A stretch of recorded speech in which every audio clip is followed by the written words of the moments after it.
Saludos gente, bienvenidos a Uno de Dos. Yo soy uno y el que no veis es dos. Antes que nada quiero recordaros que este vídeo es la segunda parte del análisis, por lo que si no lo habéis visto, id a verlo primero y después volved aquí. Os la dejamos por arriba. Bien, ahora sí, ha llegado el momento de poner toda nuestra atención sobre este nuevo final lleno de controversia. Y eso significa que vamos a hablar mucho de Jan, de Mikasa y de lo mucho que a Isayama le gusta trolear a los fans. Vamos a verlo todo en profundidad, así que ni se os ocurra moveros del sitio, porque esto empieza ya.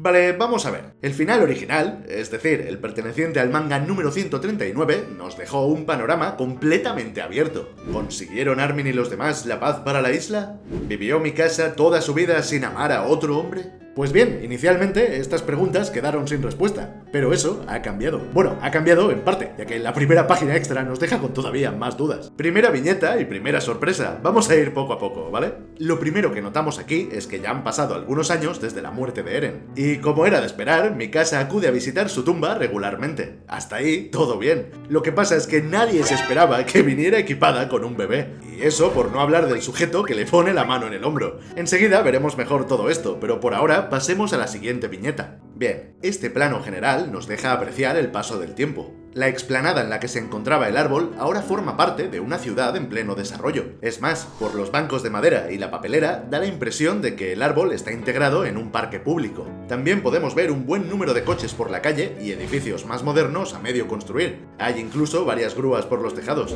Así que con esto creo que está bastante claro que Armin y compañía consiguieron firmar un tratado de paz con las demás naciones, por lo que esa cuestión quedaría aclarada.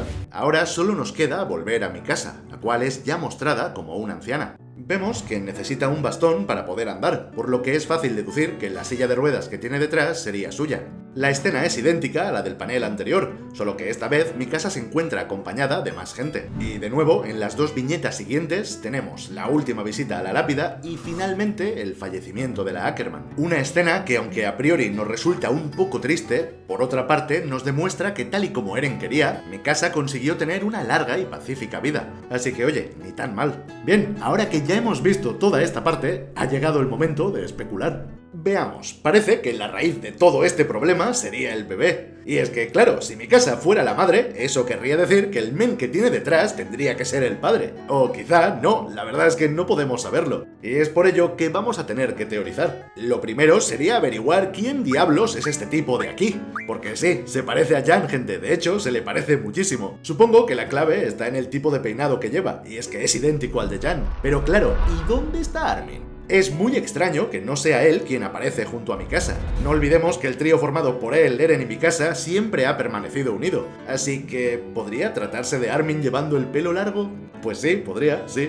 Podría, pero no. No puede ser Armin porque el físico no encaja. Y por físico me refiero principalmente a la altura. Al final de la obra, Armin mide 1 metro con 68 centímetros. Y por su parte, Mikasa mide 1 metro con 76. Es decir, que es completamente imposible que Armin le saque una cabeza a Mikasa, siendo que ella es bastante más alta que él. Es verdad que en la imagen ella sale agachada, pero él también se encorva, por lo que las proporciones están bastante parejas. De todos modos, si seguís teniendo dudas, es tan fácil como pasar a la siguiente imagen. ¿Veis la diferencia de altura, verdad? Bien, pues ahora viene cuando os digo lo que mide Jan. 1,90 m. Yo diría que da el pego, gente, no sé a vosotros, pero para mí está muy claro que este de aquí es Jan, o sea, no tengo ninguna duda. Y además, esto no es ni siquiera la mejor parte, lo bueno de verdad viene ahora. ¿Qué os parece si hacemos un pequeño viaje de vuelta al capítulo 127 del manga? Este episodio empieza con algo bastante curioso. Tras iniciar el retumbar, Jan se viene completamente abajo y, harto de todo, se imagina viviendo la vida que siempre quiso tener.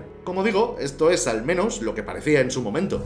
Pero ¿qué tal si esto siempre fue una visión del futuro que Isayama nos metió a traición? En los primeros paneles, un Jan visiblemente más maduro descansa despreocupadamente mientras disfruta de una copa de alcohol en el balcón de su casa. Y por el aspecto de los edificios, da la sensación de que efectivamente estamos viendo una época posterior a la del final de la serie. Una que encajaría perfectamente con el nivel de desarrollo que Paradis podría haber alcanzado ya en esta imagen.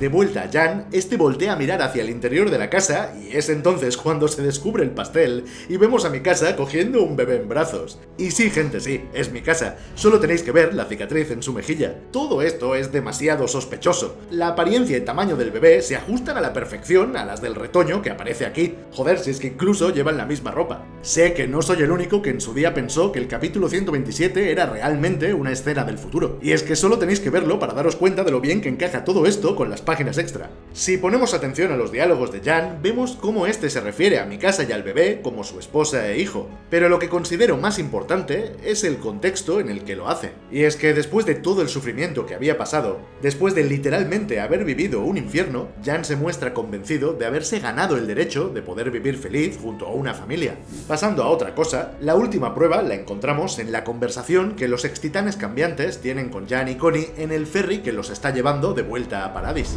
En este punto ya habían transcurrido 2 años desde el retumbar, y en un momento dado, Reiner se pone a oler una carta que les había escrito Historia justo como lo haría un verdadero pervertido. Tened en cuenta que a Reiner siempre le gustó Historia. El tema es que a esto Jan le responde que no sea tan cerdo y le recuerda que Historia era una mujer casada. Todo esto lo dice mientras se peina con esmero de cara al espejo. Comportamiento que no pasa desapercibido para Pieck. Y es que aunque toma la tangente y trata de esquivar la provocación de esta, creo que es muy obvio que a Jan le preocupaba su aspecto porque sabía que pronto se reencontraría con Mikasa. En este punto me gustaría hacer un paréntesis. Esto de que Jan y Mikasa acaben juntos les ha volado la cabeza a muchos fans. Seguramente todavía haya gente llorando en una esquina y bueno, puedo llegar a entenderlo, es realmente chocante. El final original parecía decir otra cosa, parecía ir en la dirección opuesta a esto. Supongo que casi todos nos quedamos pensando que Mikasa jamás buscaría casarse con otro que no fuera Eren. De verdad que daba la impresión de que se quedaría soltera para siempre. Pero yo os pregunto,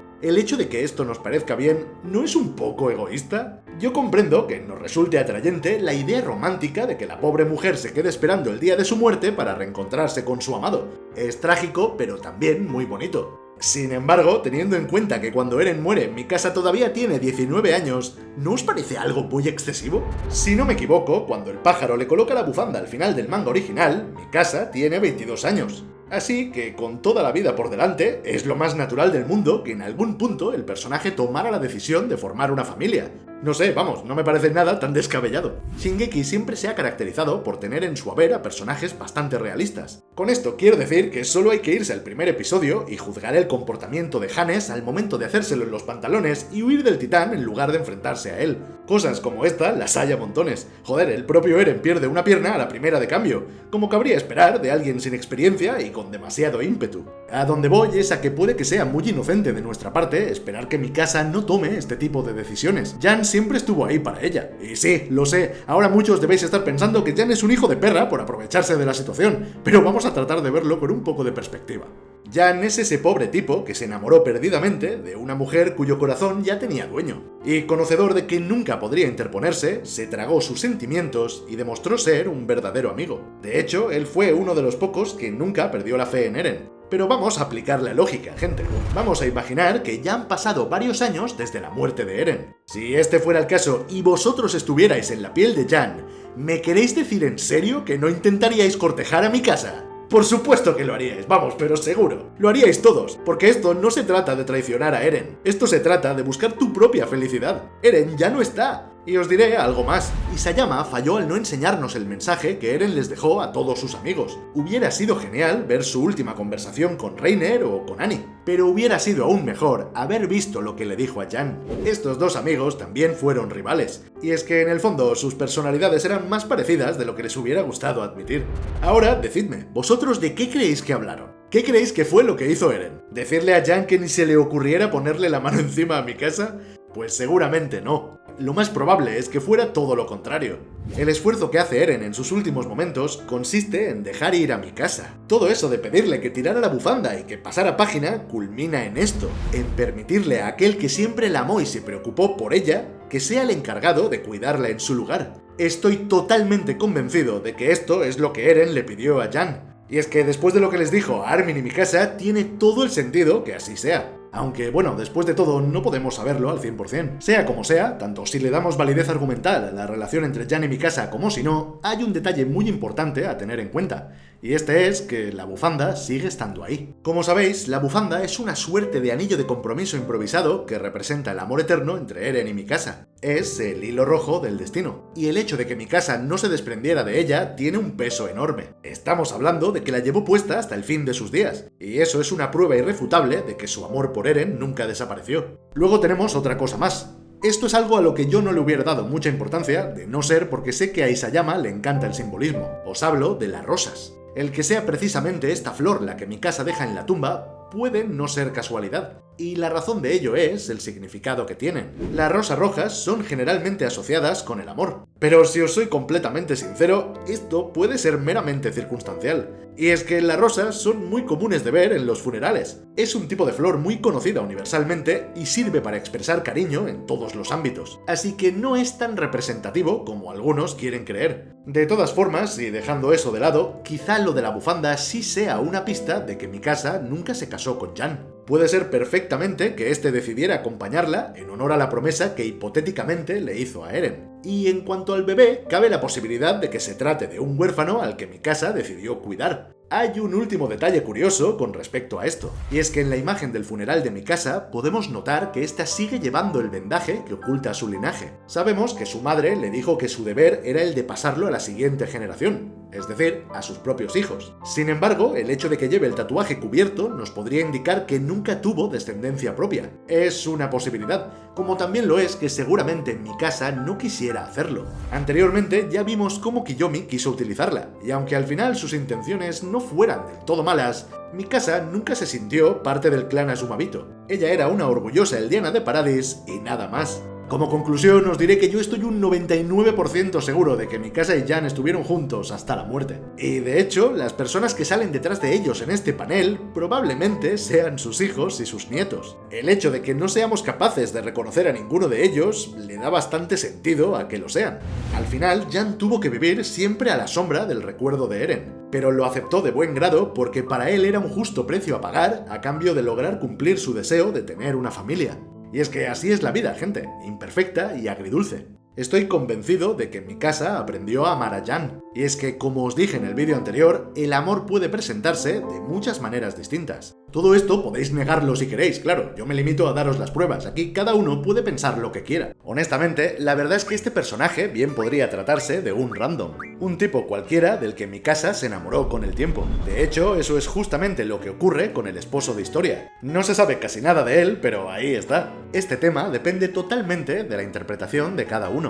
Es cierto que Isayama lo deja un poco a la libre interpretación, por lo que no os diré lo que tenéis que pensar. Lo que sí diré, aun a riesgo de que sea una opinión impopular, es que si al final fuera verdad que Mikasa se casó con Jan, a mí me parecería genial. Creo que sería un final muy maduro. Pero bueno, tanto si es así como si no, tengo que admitir que a mí todo este contenido extra me encanta. Además, me ha pasado lo mismo que con el final original. Al principio no me gustó mucho, pero tras reflexionar me di cuenta de que a lo mejor el problema lo tenía yo. Me imagino que no debo ser el único al que le ha pasado esto. Tenía tan metido en la cabeza que las cosas tenían que acabar de una manera específica que al encontrarme con otra cosa me enfadé. Y bueno, parece que Shingeki ha sido realista hasta el final, porque ¿cuándo ocurren las cosas como uno las planea? Efectivamente, nunca. Bien, ahora vamos ya con lo último. Y es que aunque los personajes consiguieron alcanzar la paz en el pasado, la guerra nunca cambia y siempre vuelve. Al final, y como vemos, Paradis se acabó convirtiendo en una ciudad totalmente actual, lo que me lleva a acordarme del live action. Hace muy poco le hicimos un videoanálisis y una de las cosas que más nos llamaron la atención fue el hecho de que los edificios fueran modernos. En esta adaptación, la ciudad quedó hecha escombros tras la guerra, un panorama igualito a este de aquí. Por cierto, cabe resaltar que en este punto la lápida de Eren ya no está, y es que deben de haber pasado muchos años para que Paradis se encuentre en este estado, tantos que es hasta posible que el nombre de Eren Yeager haya sido olvidado y borrado de la historia, quién sabe. Sea como sea, desde el momento en el que Paradis es arrasada hasta este panel de aquí, deben de haber pasado cientos de años. ¿Cuántos exactamente? Pues ni idea. Si esto podemos aproximarlo, es gracias al árbol, el cual tiene toda la pinta de tratarse de una secuoya. Estas pueden llegar a vivir entre 1200 y 1800 años, así que con lo enorme que está, vete tú a saber la edad que tiene. Aunque la verdad tampoco es que importe mucho. Lo que sí que importa es que al parecer los restos de Eren han terminado dando lugar al poder titán una vez más. Y este niño, que parece estar explorando el bosque junto a su amigo canino, tiene toda la pinta de querer meterse dentro del agujero. Así que nada, vuelta a empezar. Supongo que ahora los de la teoría del bucle estaréis contentos. Lo cierto es que con esto ocurre exactamente lo mismo que con lo de mi casa. Aunque el árbol nos da señales de contener el poder titán en su interior, podría no ser el caso. Además, hay que tener en cuenta las capacidades que otorga la lucigenia. Y es que parece que el poder titán depende bastante de la imaginación del usuario. Ya hablamos sobre esto en un vídeo anterior. La forma y poder de los titanes podría tener algo que ver con el subconsciente. Zig Jagger se convierte en un simio porque cuando era pequeño jugaba con un juguete que tenía esta misma forma. Y sabemos que esto es así porque el titán bestia de Saber tenía aspecto de carnero. Lo que quiero dar a entender con todo esto es que quizá el poder titán se manifestó del modo en el que lo hizo por el estado en el que se encontraba Ymir cuando ésta lo consiguió. Puede que el hecho de encontrarse al borde de la muerte, sumado a sus pensamientos negativos, dieran lugar a este poder maldito. Pero, ¿qué pasaría si el que obtiene el poder en un inicio se siente de otro modo? ¿Qué pasaría si el que lo obtiene es alguien que es feliz? Obviamente no sé si este sea el caso, esto es simplemente una suposición. Lo que es seguro es que llegados a este punto, cabe hacerse una pregunta. ¿Por qué habrá pasado esto si se supone que la lucigenia fue destruida cuando Mikasa decapitó a Eren? Pues no lo sé, obviamente no tengo ni la más remota idea. Pero si tuviera que aventurar una hipótesis, os diría que enterrar la cabeza es un error de principiante. Todo el mundo sabe que a los bichos se los tiene que matar con fuego, joder. Coño, estamos hablando de un parásito casi inmortal con una capacidad de regeneración absurdamente alta. Y tú vas y entierras la única parte que ha sobrado del cuerpo al que estaba unido. Mira, Mikasa, perdóname que te lo diga, hija mía, pero hay que ser gilipollas. Bueno, gente, bromas aparte, lo que ya os he dicho antes. Este material extra me parece muy bueno. El que sea canon o no, supongo que lo descubriremos cuando lo animen, si es que lo animan. Pero para mí, este es el verdadero final. Espero que os parezca bien. Me faltaría comentar lo de Skullcaste, pero la verdad es que el vídeo se ha quedado larguísimo, así que lo dejaremos para otra ocasión. Gente, nos vemos en el próximo vídeo, o dentro de un rato si os venís al Discord. Recordad que tenéis el enlace en la descripción. Muchas gracias como siempre y ¡chao!